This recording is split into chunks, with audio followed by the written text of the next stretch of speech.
L'Académie des Gueusets fête ses 30 ans, 30 années d'enseignement et de projets dans les domaines de la musique, de la danse et des arts parlés. Pour l'occasion, une série d'événements sont organisés, à commencer par cette exposition qui se tient cette semaine au Centre culturel.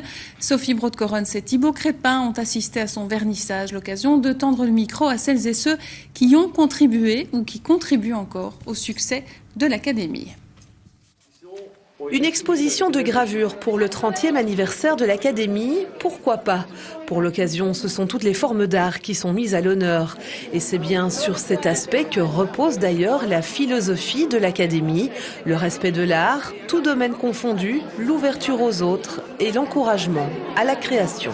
Ce qui est important, c'est bien sûr tant mieux s'il y a des élèves qui vont aller au conservatoire. Et il y en a d'ailleurs toute une série qui font carrière aujourd'hui dans le monde artistique, quel qu'il soit, aussi bien la musique que les arts parlés que la danse. Mais plus que ça, toute la pédagogie collective. Donc on travaille beaucoup par groupe. Et le groupe, c'est quand même une occasion de sortir de l'individualisme, de se confronter à d'autres. C'est important. Un message bien présent au travers de cette exposition de gravure, fruit d'une belle collaboration entre des artistes provenant d'univers différents. J'aimais bien dans le discours, là, on parlait de patience. Ma devise, c'est aussi confiance, patience, travail.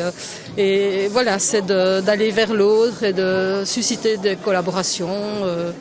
Pas de les obliger, mais des belles rencontres et de continuer la créativité, développer tout ça. Je suis passionnée, je fais une découverte ici. Je me sens très bien. Et je me sens très bien de bavarder avec les artistes aussi, qui chacun m'explique leur technique. Et voilà, je reviendrai.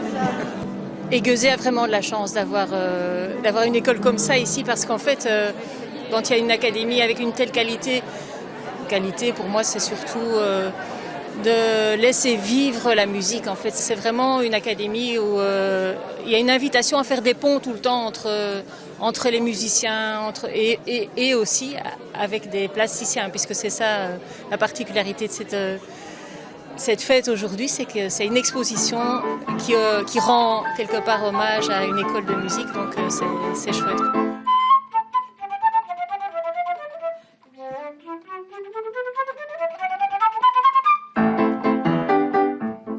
Je pense que c'est une institution dans laquelle on essaye de se poser des questions de façon à être toujours plus efficace et toujours plus créatif. Et donc, oui, elle grandit, elle évolue en fait. Je ne sais pas si c'est grandir ou évoluer, c'est plutôt évoluer, je pense. 30 ans, l'âge de la maturité pour développer davantage de projets. Voilà, une exposition à découvrir dans le cadre du 30e anniversaire de l'Académie. Donc, d'autres activités sont prévues. L'Académie des Gueusets qui touche aujourd'hui près de 800 élèves qui viennent se former dans différents domaines, la danse, le chant, la musique, on l'a dit. Alors, comment ces disciplines ont-elles évolué en 30 ans? Comment l'Académie s'est-elle adaptée aux tendances? On en parle dans un instant avec notre invité Marc Marchal, qui est le directeur de l'Académie des Gueusets. À tout de suite.